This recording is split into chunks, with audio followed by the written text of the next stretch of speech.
Magandang umaga po at live mula dito sa Pag-asa Weather Forecasting Center. Narito na ang lagay ng ating panahon ngayong araw ng Linggo, November 2, 2025. At sa ating latest satellite images, nasa labas na po ng Philippine Area of Responsibility yung isang low pressure area malapit sa Palawan. At hindi na po ito nakakaapekto sa ating bansa. Hindi rin naman natin ito inaasahang magiging bagyo at papalayo na po. Maaari na rin itong malusaw dito sa may kanlurang bahagi ng ating bansa. Samantala, inaasahan naman natin ang mga mahihinang pag-ulan na dulot ng northeast monsoon o amihan, partikular na sa may bahagi ng Batanes kasama yung Ilocos region. Habang itong shear line, makita nyo halos marami pong mga kaulapan dito sa may silangang bahagi ng Northern Luzon. Magdadala po yung shear line o yung banggaan ng mainit at malamig na hangin ng mga pag-ulan, partikular na dito sa may area ng Cagayan Valley region at gayon din sa may Cordillera. Mag-ingat po sa mga posibilidad ng mga biglaang pagbaha at pag-uho ng lupa, dulot nga ng mga pag-ulan na dala ng shear line. Ang malaking bahagi ng ating bansa ngayong araw, makararanas naman ng mas maliwalas sa panahon. Maliit yung posibilidad na malalakas sa mga pag-ulan sa umaga hanggang sa tanghali, pero inaasahan pa rin natin yung mga localized rain showers and thunderstorms sa hapon hanggang sa gabi. Makikita nyo po, malaking bahagi ng Luzon, ng Visayas, malaking bahagi ng Mindanao, halos walang masyadong mga kaulapan. Kaya posible po, ngayong araw ng Linggo, ay maliit yung posibilidad pa ng pag-ulan sa umaga hanggang sa tanghali. Samantala, minomonitor na po natin ang papasok na bagyo. Nasa labas pa po ito ng Philippine Area of Responsibility, pero inaasahan itong papasok sa loob ng PAR ngayong araw. Huling namataan, itong si tropical storm na may international name na Kalmegi. Yung Kalmegi po ay seagull po yung ibig niyang sabihin, at ito po ay kinontribute po ng North Korea. So ito po ay inaasahan nating papasok ng Philippine Area of Responsibility ngayong araw, at huling namataan 1,230 kilometers silangan ng Eastern Visayas. Taglay yung pinakamalakas na hangin nasa 85 kilometers per hour malapit sa gitna. Pagbugso naman nasa 105 kilometers per hour. Ito ay kikilos pa kanluran, hilagang kanluran sa bilis naman na 15 kilometers per hour. Sa ngayon po, makikita natin medyo malayo pa yung bagyo. At least for today, hindi pa ito direktang nakakaapekto sa ating bansa. Naglabas po tayo nitong latest track ng inaasahan nating papasok na bagyo na tatawagin po nating Tino. So ito po yung ating latest track ng papasok na bagyo, at makikita nga po natin na papasok na ito ng Philippine Area of Responsibility ngayong umaga at tatawagin nating Tino. Posible po, base sa track natin, na yung sentro po nito ay maaaring mag-landfall, possible po dito sa may area ng Caraga or dito sa may area ng Eastern Visayas pagdating ng araw ng Martes. Mapapansin ho natin, medyo magiging mabilis po itong bagyo na to, kaya kailangan maghanda na po yung mga kababayan natin. Dahil inaasahan din natin na maapektuhan itong bagyong Tino, ang malaking bahagi ng Kabisayaan, maging itong northern part ng Mindanao at itong area ng Southern Luzon, maging itong bahagi ng Bicol region. Maaari namang lumabas ito sa may katubigan po ng West Philippine Sea, so maaring dumaan din sa may area ng Northern Palawan, pagdating po ito ng araw ng Martes or Miyerkules.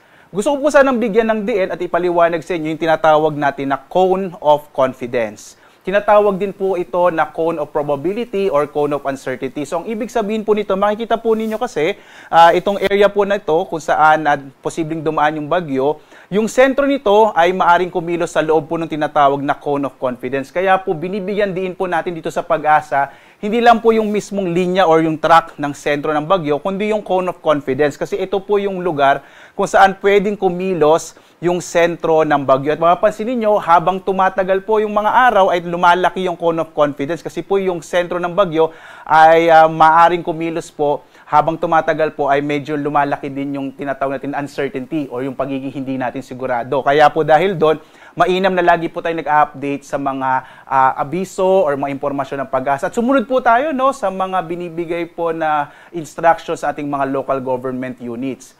Narito pa po yung ibang impormasyon dito sa bagyong ating binabantayan na papasok na po ng PAR. At maaari na po itong makaapekto, maapektuhan nyo yung ating lagay ng karagatan at yung ating panahon within 24 hours, starting po mamayang gabi. Yung mga kaulapan nito magpapaulan na sa may silangang bahagi ng Kabisayaan at gayon din sa may area ng Caraga. As early po as today, maaari na rin tayo magtaas ng Tropical Cyclone Wind Signal number 1 at base po sa ating intensity forecast, posible po hanggang signal number 4 or tinatawag po na hanggang typhoon category po itong bagyong papasok po or tatawag natin bagyong Tino. Inaasahan din natin na bukas magsisimula na po yung mga malalakas na mga pag-ulan, lalong-lalo na po sa may bahagi ng Eastern Visayas at gayon din sa may Caraga, dulot ng papasok na bagyo. At inaasahan din po natin maaari tayong magtaas nitong gale warning within the day, maaari po mamayang hapon or mamayang gabi or early morning po bukas. So mag-ingat po yung mga kababayan natin. Ngayong araw ng linggo, generally, fair weather pa po sa malaking bahagi ng Kabisayan at Mindanao. Sana gamitin po natin yung pagkakataon nito para maghanda.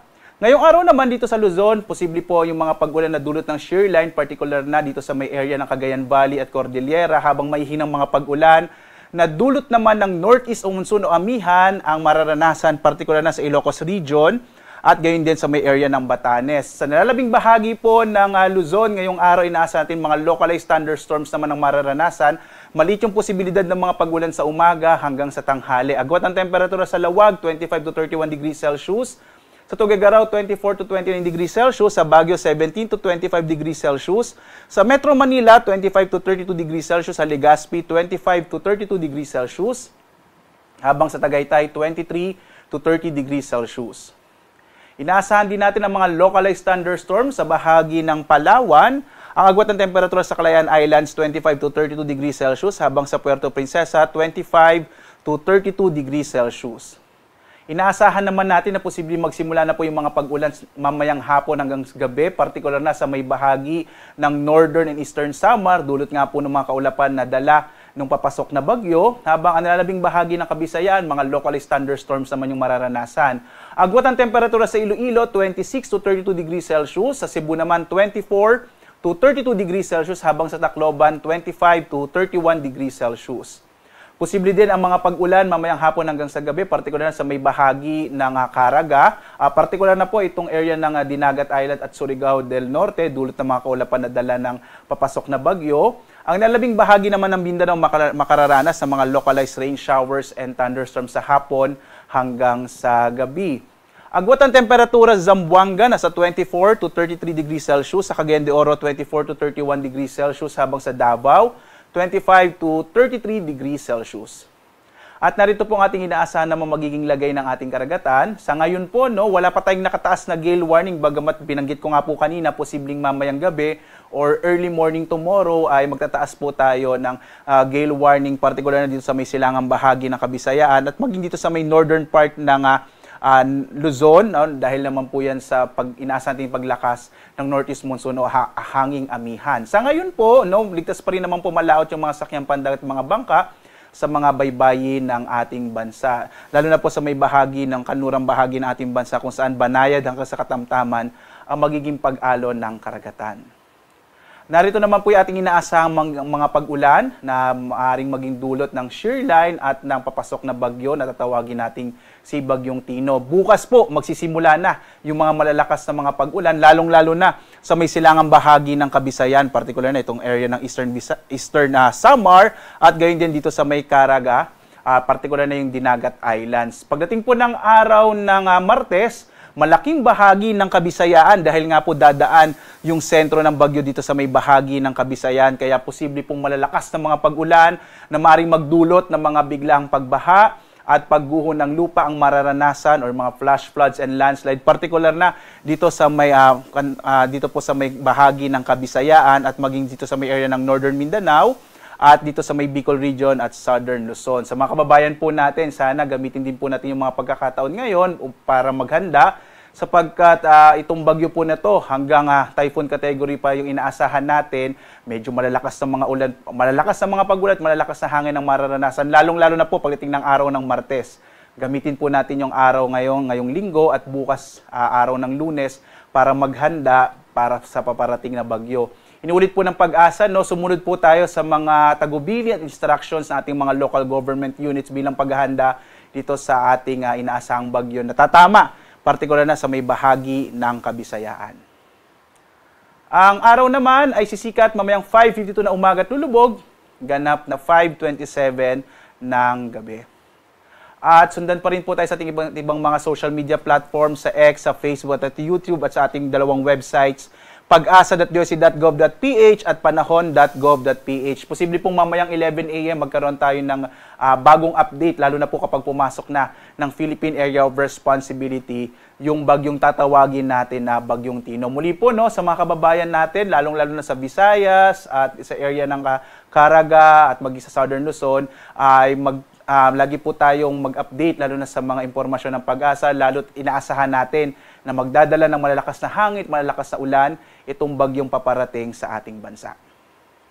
At live po na nagbibigay update mula dito sa Pag-asa Weather Forecasting Center. Ako naman si Obet Badrina. Maghanda po tayo lagi para sa ligtas na Pilipinas. Maraming salamat po. Magandang umaga at a blessed Sunday sa inyong lahat.